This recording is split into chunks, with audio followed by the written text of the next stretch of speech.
स्वर्ग और नरक धरती में है। एक बुजुर्ग आदमी की मृत्यु हो गया। मृत्यु होने के बाद यमदूत उसे लेने आया।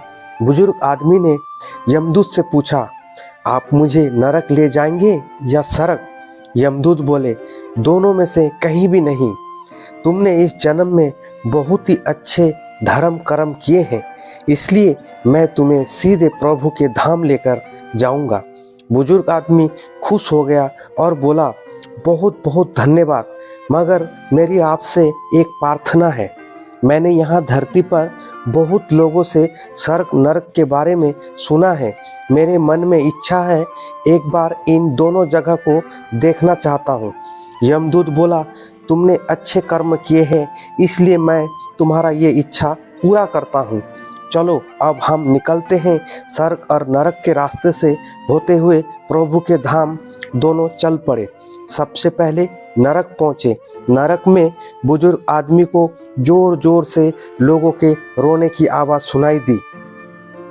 नरक में सभी लोग कमज़ोर और बीमार दिखाई दे रहे थे। आदमी ने एक महिला से पूछा, यहाँ आप सब लोगों की ऐसी हालत किसने की? महिला बोली, तो और कैसी हालत होगी? मरने के बाद जब से नरक आए हैं, हमें एक दिन भी खाने को नसीब नहीं मिला। भूख से हमारी आत्माएं तड़प रही है। बुजुर्ग आदमी की नज़र एक बहुत बड़ा पतीले पर पड़ा, जो कि लोगों के लंबाई से करीब 200 फीट ऊंचा होगा। उस पतीले के ऊपर एक बहुत बड़ा चम्मच लटका हुआ था। उस पतीले में से बहुत ही बढ़िया खाने की खुशबू आ रही थी। बुजुर्ग आदमी ने उस महिला से पूछा, इतनी अच्छी खुशबू आ रही है, इस पतीले के अंदर क्या है? महिला मासूम होकर बोली, ये पतीला बहुत ही स्वादिष्ट खीर से हमेशा भरा रहता है।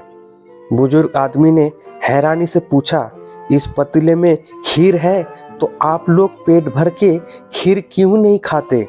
भूख से क्यों तड़प रहे हो? महिला रो रो कर बोलने लगी, कैसे खाएं? ये पतीला 200 फीट ऊंचा है, हम लोग कोई भी उस पतीले तक नहीं पहुंच पा रहे हैं। बुजुर्ग आदमी को उन पर दया आ गया। आदमी सोचने लगा, पास में खीर का पतीला होते हुए भी भूख से तड़प रहे हैं, शायद प्रभु ने इन्हें यही दंड दिया होगा। यमदूत बुजुर्ग आदमी से बोला, चलो हम चलते हैं, देर हो रही है। दोनों चल पड़े। कुछ दूर चलने के बाद स्वर्ग आ गया। वहाँ पर बुजुर्ग आदमी को सब लोगों को हंसने और खिलखिलाने की आवाज़ सुनाई दी। सब लोग आपस में बहुत खुश दिखाई दे रहे थे। उनको खुश देखकर बुजुर्ग आदमी बहुत ही खुश हो गया। पर वहाँ स्वर्ग में भी बुजुर्ग आदमी को 200 फीट ऊंची पतीले दिखाई दिया, जैसा नरक में था। उसके ऊपर भी बहुत बड़ा चम्मच लटका हुआ था। बुजुर्ग आदमी ने वहाँ लोगों से पूछा, इस पतीले के अंदर क्या है? स्वर्ग के लोग बोले, इसमें बहुत स्वादिष्ट खीर है। बुजुर्ग आदमी हैरान हो गया। उनसे बोला, पर यह पतीला तो 200 फीट ऊंचा है, आप लोग इस पर कैसे पहुंच पाते होंगे? उस हिसाब से तो आप लोगों को खाना नहीं मिलता होगा, आप लोग भूख से तड़प रहे होंगे। पर मुझे तो आप सभी बहुत ही खुश नजर लग रहे हैं, पर यह कैसे संभव है? हम तो सभी लोग इस पतीले में से पेट भरकर खीर खाते हैं। बुजुर्ग आदमी बोला, पर कैसे? पतीला तो बहुत ऊंचा है।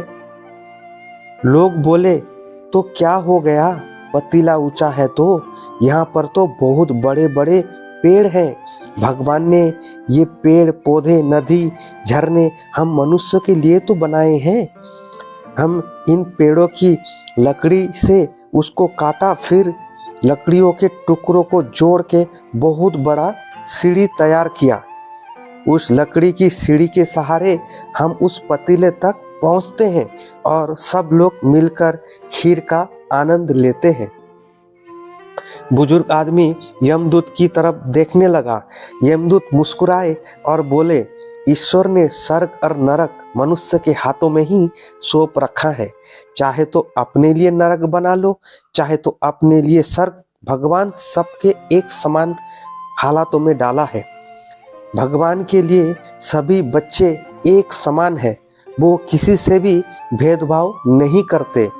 यहाँ नरक में भी पेड़ पौधे सब थे, पर वो लोग बहुत आलसी और कामचोर थे। उन्हें खीर हाथ में चाहिए। वो कोई कर्म नहीं करना चाहते थे, कोई मेहनत नहीं करना चाहता, इसलिए सब भूख से तड़प रहे हैं। यही तो ईश्वर की बनाई इस दुनिया का नियम है। जो काम करेगा, मेहनत करेगा, उसी को मीठा फल खाने को मिलेगा। अर्थात स्वर्ग एवं नरक आपके हाथ में ही है।